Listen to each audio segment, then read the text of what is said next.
Hey, what's going on? What's going on? What's going on? What's going on, everybody? Welcome back. Welcome back to another episode of Honest Conversations with Mo, Mo Love Podcast. Welcome back to another one. And I want to get right into this one. As we open up with this one is uh the ownership of one's luminosity, and what I mean by that is kind of how kind of this process of, self-discovery and, kind of personal responsibility that we kind of have for ourselves and, kind of the importance of how we have to uphold our own power and, kind of that insight that we have and the overall influence that we have on this world and allow that to kind of navigate how we kind of move through the world in the sense of where we're not really dependent on external validation to kind of guide how we move in this world and kind of that self ownership in the sense of where we aren't giving up who we are, whether that's, our inherent, creative talents, kind of holistically kind of who we are, at our cores, in our inner beings, and not allowing others kind of dictate that and kind of drive the narrative of who we are. And that's the importance of, kind of that ownership of one's luminosity and, you know, owning, your personal truths, standing in that, staying grounded in that and kind of, the light that we kind of all have and kind of allowing that to shine. Whether it's, a dark light or, bright light, still navigating in terms of how we kind of move and kind of proceed, throughout the world. And then in that sense is also, I think for me, for myself, in the sense of how I go about, kind of the ownership of my own luminosity. And sometimes it's a bit difficult in the sense of where I know for myself, where I can admit, as I admitted before, kind of where, kind of sought out that, kind of personal validation and, or not personal external validation in the sense of where I allowed others to kind of dictate and navigate that luminosity for myself and kind of that light that I have for myself or kind of dictate how I navigate with, my creative talents or just kind of overall in that sense of even where I allowed others to kind of dictate my joy. And then, and I think that goes back to, what we talked about in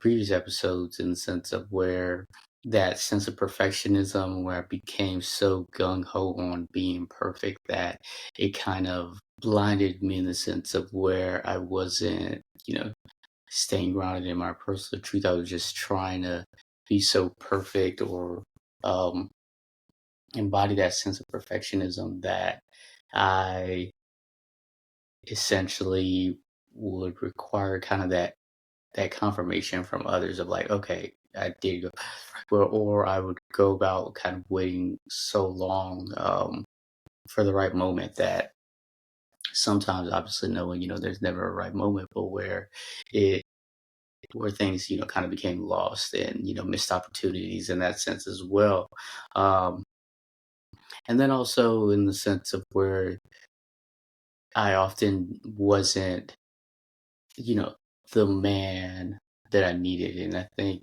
going into that next topic of becoming, the man you needed, or obviously, and others, for the ladies out there, becoming the woman you needed, and where we understand how our kind of our childhoods, kind of dictate, kind of what we saw, from, our parents, and from the community around us of kind of what we felt like we needed, who we needed to be or what we needed to be, that we sometimes forget who we needed to be for ourselves. And I think for me becoming, the man I need to be for myself is understanding how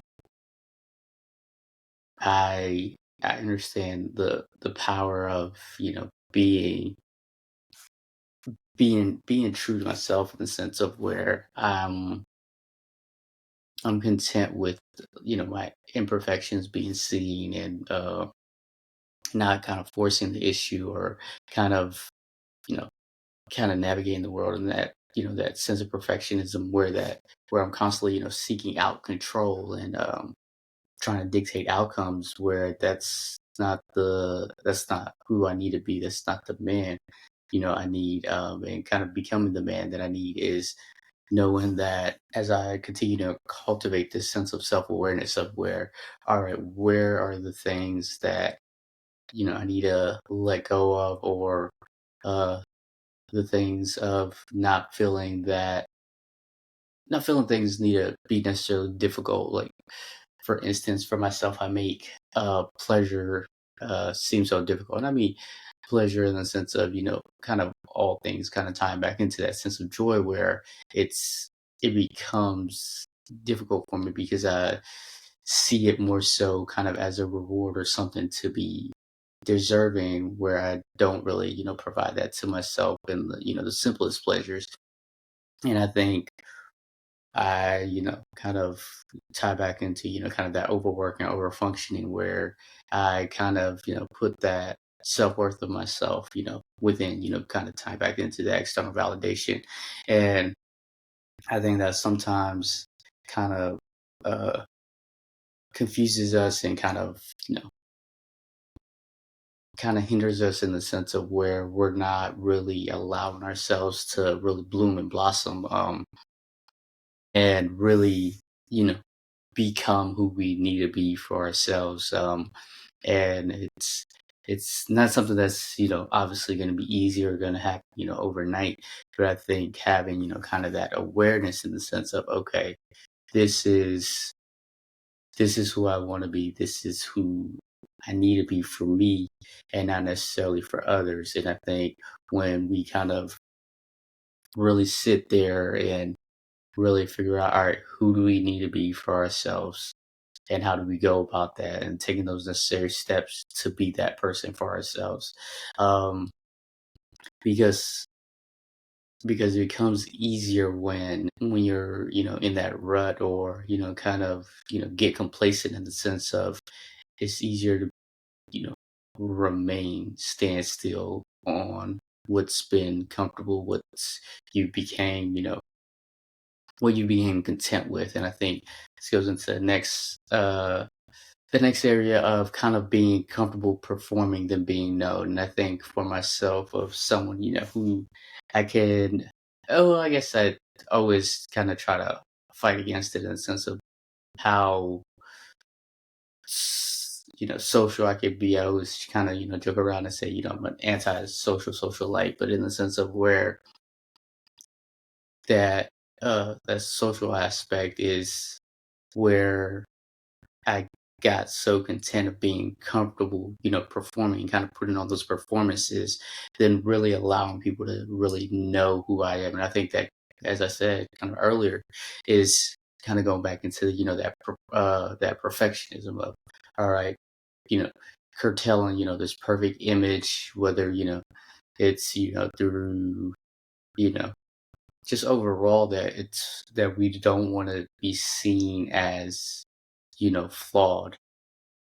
And I think for me, I got so comfortable performing that it was so easy, and it became uh, such an easy task for me in terms of keeping people at arm's length, that it it really, devalued and diluted, the relationships that I had, and really wasn't able to build, true connections, because of, that fear of being seen, of being vulnerable, and where the comfortability of performance became the norm, where that was just a matter of, getting through the day, then, being known, and, being seen as imperfect, and being seen as, a flawed human being that, makes mistakes, and, and is trying to learn to grow each and every day, that became harder. And I think, constantly working through that, and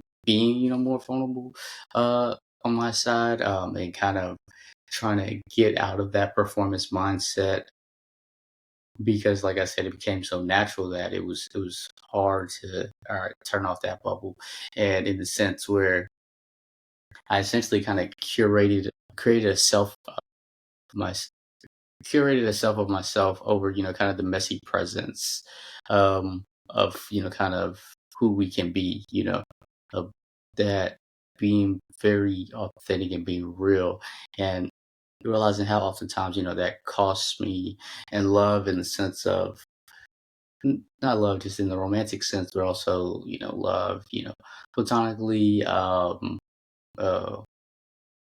professionally, kind of the love of where I, want to see myself in, my career and things like that, where I strive so hard to kind of curate this image that it it became it became tough to just, be imperfect and be, kind of messy and, kind of allowing ourselves to, be flawed and seeing if, people would accept that. And I think for myself, the struggle was that seeking out that sense of control that it became, all right, oh, and kind of go back to kind of that cost of love in the sense of like for me, I love love so much, but I'm so afraid to fully allow myself to be fully open and vulnerable to it that it kind of impacted essentially all my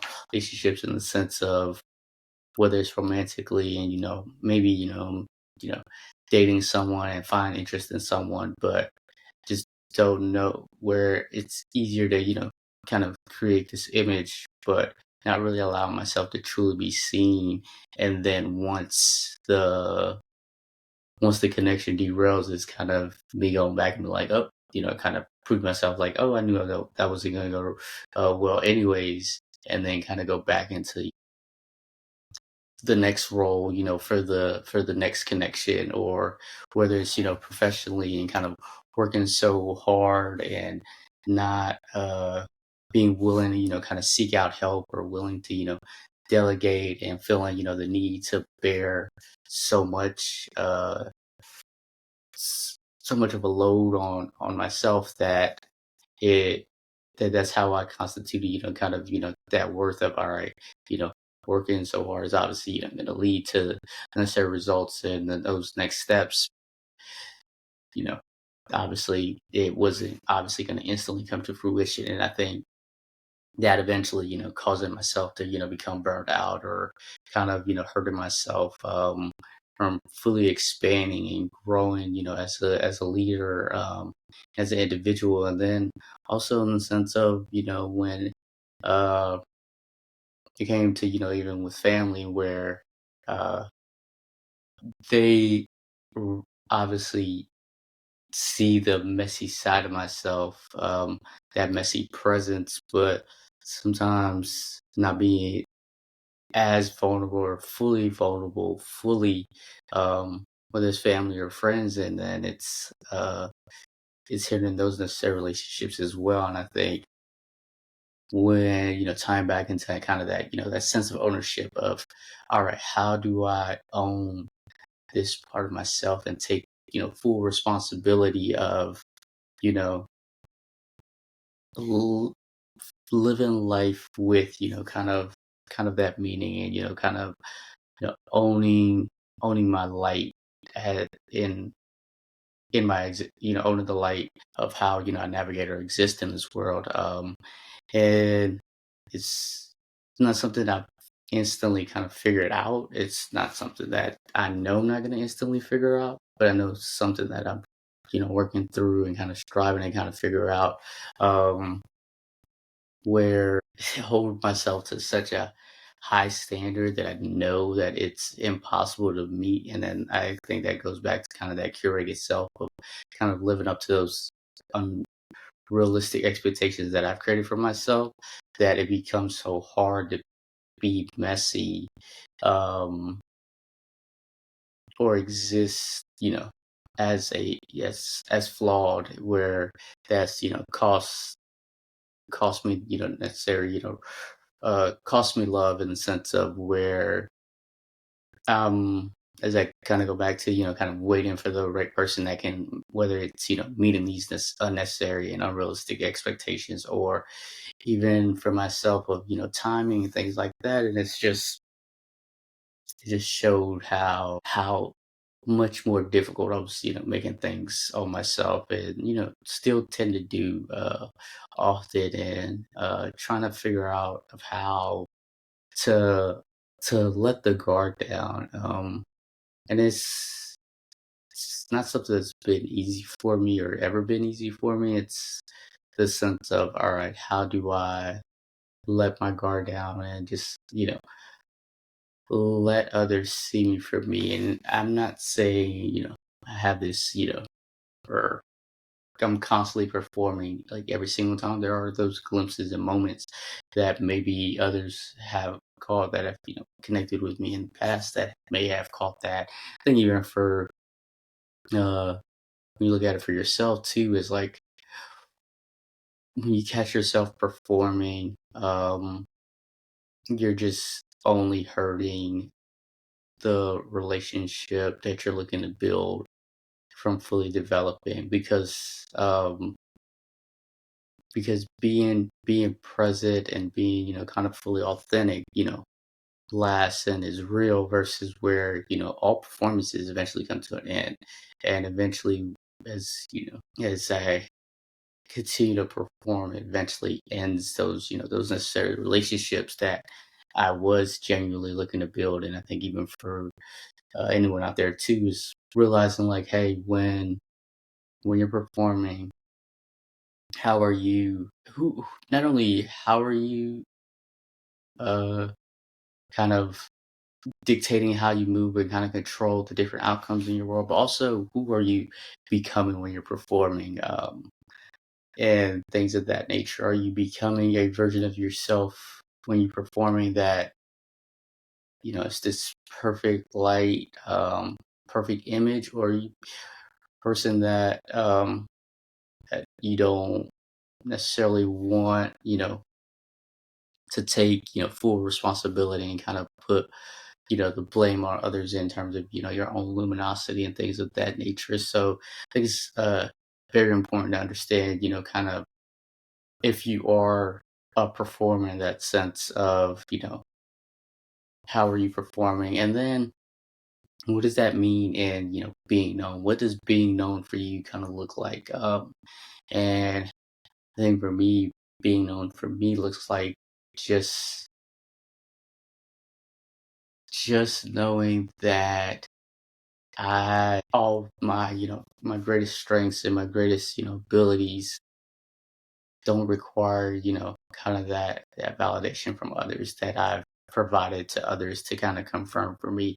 And I know that I can, navigate this world, through, with my abilities and, my talents, and where my worth isn't being dictated by statuses, or, material possessions, or uh, feeling like, when it comes to, like a relationship, that, another person, defines me and things like that, or uh, allows me to be seen, because, I'm already, seen. I'm already, um, continuously, being the best version of myself. And I think it's important to understand that, of how I want to be known, and, kind of uh understanding, my creative brilliances, but my, my overall, intellectual brilliance, in the sense of being being the most dominant version of me, where I'm allowing myself to be flawed, and not feeling like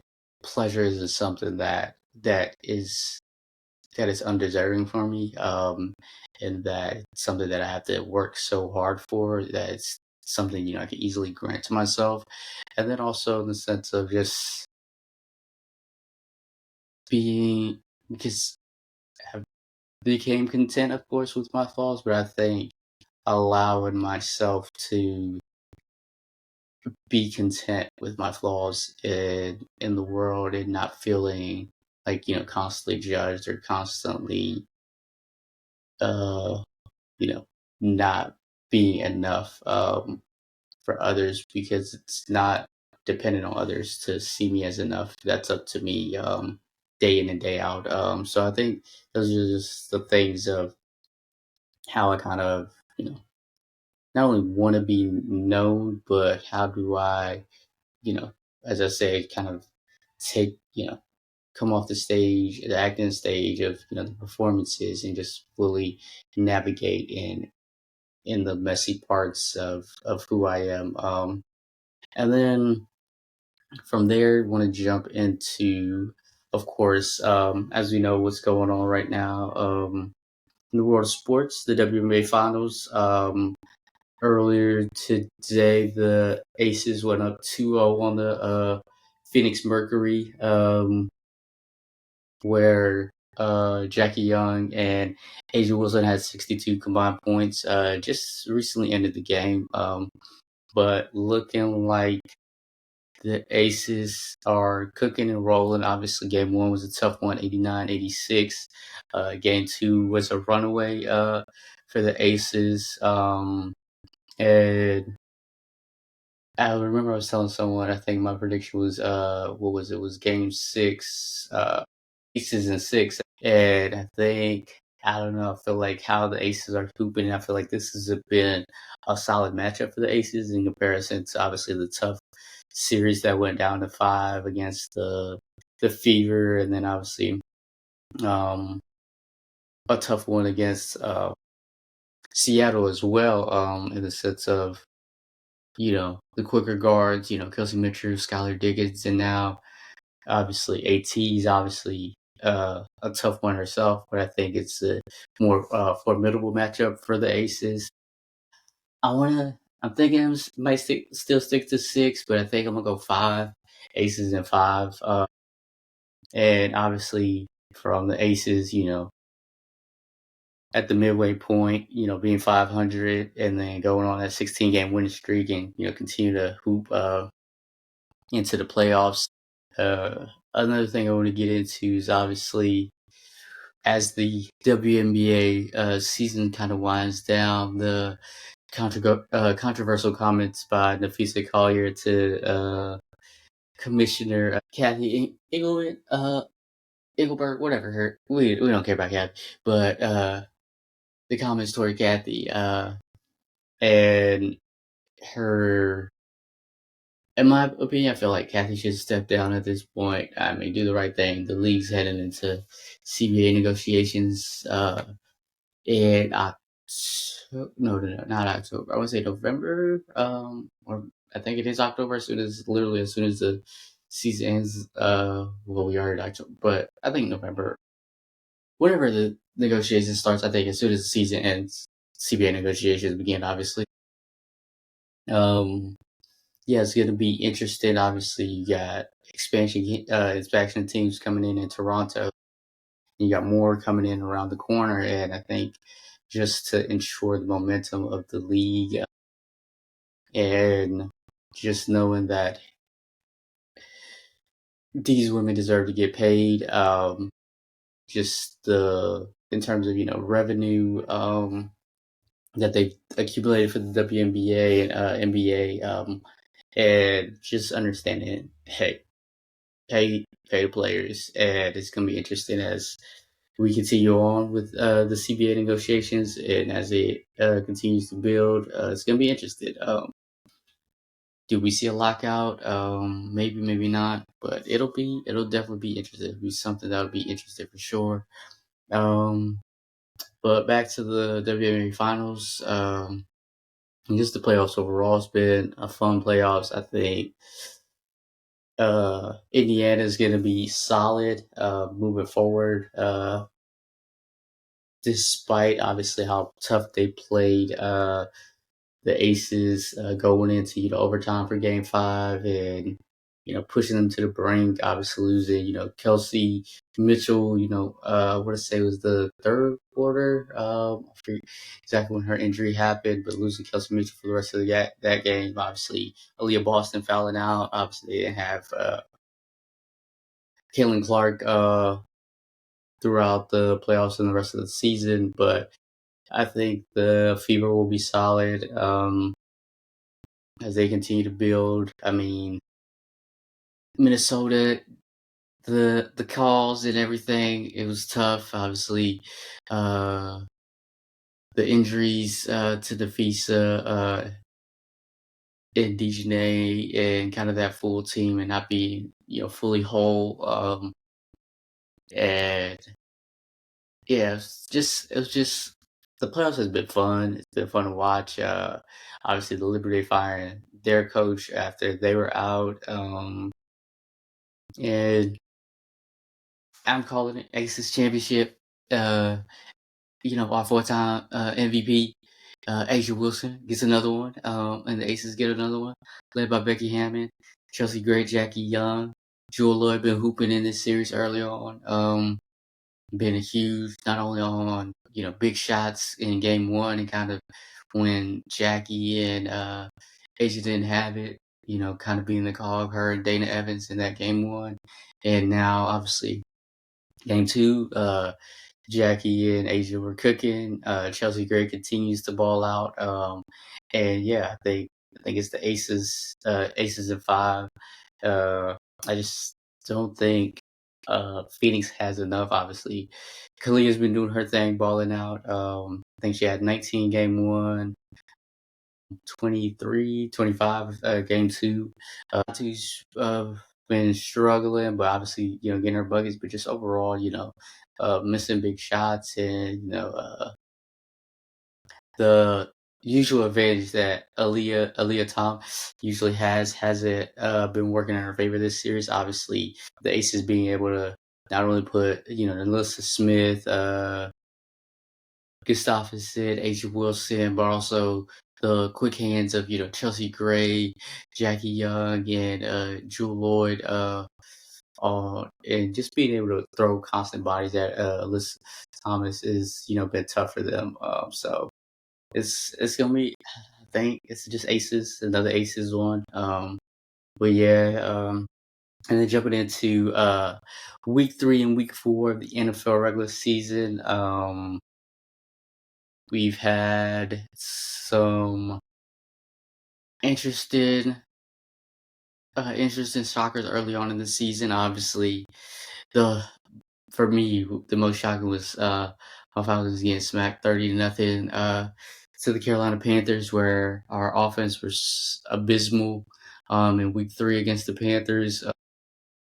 And luckily, we bounced back week 4 against the Commanders. Offense and Michael Penix, MPX were back in full force, and being able to bounce back and drop 34 against the Commanders, because we just let our defense down in that game against the Panthers, where our defense obviously did as much as they could, because we outscored, or we not obviously not outscored, but outgained the Panthers throughout that game. I think it was, and I think the stat was heading into week 4 was that we were outgaining majority of our opponents, and obviously at that time we were 1-2 heading into to our week 4 matchup against the Commanders, which is showing like the kinks are being figured out by the team. Our defense has been playing lights out. The youngin Xavier Watts picks, three picks so far early in the season.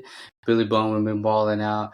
James Pierce Jr., Jalen Walker, our D line, Curated. Obviously, we're gonna get AJ Terrell back after the bye week. In a tough matchup against the Bills in week 5 or week 6. So it's gonna be a fun one. But across the league, obviously the Eagles went down, no longer undefeated to the Broncos. The Ravens are, I think, pretty much done for at this point, where obviously losing Lamar, and just that offense not being able to show up this season has been tough for them. 1-4, getting blown out by Houston earlier today. A few other notable teams. Who else? Obviously, the Bills have been hot. play later, obviously later on tonight, Sunday Night Football against the Patriots. But just across the league, that it's been interesting. Obviously, early on in the season, I think Minnesota bounced back in how obviously their performance against us on Sunday Night Football in week 2, but just the early on in the season, it's gonna be a fun one. It's gonna be a fun ride throughout the season. Obviously, we're only at week 5, so it's gonna be interesting. And kind of who's been obviously the notable standouts. Obviously, outside the Bills, the Eagles, surprise teams, and the Colts. Who else was a surprise? Dang, I can't think off the top of my head right now. But um, Chiefs figuring things out after their slow start. But it's gonna be a tough, not tough, but a fun watch. Throughout the rest of this regular season. And then speaking of regular season, the NBA regular season is right around the corner. Where the Lakers are back. Obviously, this is a Lakers centric pod, but just throughout the league, early on, we already see the tough injuries for the Rockets. Losing Fred VanVleet for the season. Recently lost Dorian Finney-Smith in their last preseason game. But just across the league, but going back to the Lakers, we look abysmal. Obviously, it's preseason. I'm not putting too much stock in that game. But I did like some of the things that I saw throughout that game from obviously Austin Reeves, Ayton on the defensive end. I'd say those are probably my only 2 bright spots from that game. RJ Davis showed a reason why he could potentially secure a spot, pull a Quincy Oliveri and get a spot for this year. What is it? He had 12 in that game. But yeah, just wanna obviously as we didn't have LeBron and Luka playing in that game. Just I think I want to say who else was out? Gabe was also out. Marcus Smart was also out. But I did like Jake LaRavia as well. He did look pretty solid. Defensively, he was okay. So I'm gonna continue to watch that. We play Golden State later on tonight. Game 2 of the 2 of 6 of the preseason. But yeah, it's gonna be. I'm excited for my Lakers in this upcoming season. October 21st, right around the corner. So really excited for that. And then, of course, jumping into the top 4, my favorite album thus far. I don't know if I've really had a favorite album. Honestly, it's been a while since I had a favorite album, or really just the album that I've been consistent listening to. Swag. Swag 1 and 2 by Justin Bieber. I will say those were very, very solid albums. I did like that. Heat the Streets by Elamine was solid. There was a couple other ones, but really listen to a bunch of different sounds. Really kind of my heavily mixed or heavily rotation playlist on Apple Music, and then just a bunch of new albums that I've been adding uh to the rotation of late, and just kind of listening to those as well. But I'll say the standout has probably been Swag 1 and 2 by Justin Bieber so far as favorite albums. And then favorite show to watch currently. What have I been watching currently? Obviously finished Dexter since the last time. I finished all the Dexters. Dexter was incredible. All of them from Dexter New Blood, Dexter Original Sin, the original Dexter, and Dexter Resurrection. All were heat. Some the timing, I want to say it was New Blood. I didn't like it a little bit. The acting on Original Sin, or the casting on Original Sin, was fire. To kind of have the prequel, and it was a solid casting of similar characters to the original character, or to casting of the original cast. Was great as well. And then Resurrection. It just reminded me of the original Dexter, and it was uh, fire. And getting back to kind of that true Dexter getting back into his true bag, that was good to see again. And what else? Been watching Task. Wild Cards is a good show. Definitely tap into that. Chad Powers is real good. I started that. What else have I been watching? I'm ready. Uh, Obviously, it's the fall, so fall shows to come back. So excited for that. And then what do I currently have going on? This try to head out to Chi-Town. Big work trip. So excited for that, and just getting back into getting back on the road, and kind of making things happen there. And kind of, as I said, looking forward to um just continuing to kind of figure out, and kind of tapping into my own luminosity of who I am, and at the core, my being, and how do I shine my light on the world, and really you know step my foot off the stage, in that sense of allowing myself to kind of be fully seen. And then as I said, kind of these work trips that I have coming up the next few weeks, and just not only work trips but a few personal trips for the month of October as well, and enjoying those, and then just continue to see how I grow, and continue to evolve within these uh these next few weeks, and day by day, and things of that nature. But just becoming a better version of myself, day in and day out. And as always, of course, appreciate y'all listening to my rambles, and just tuning in as always. And yeah, until the next time. Peace.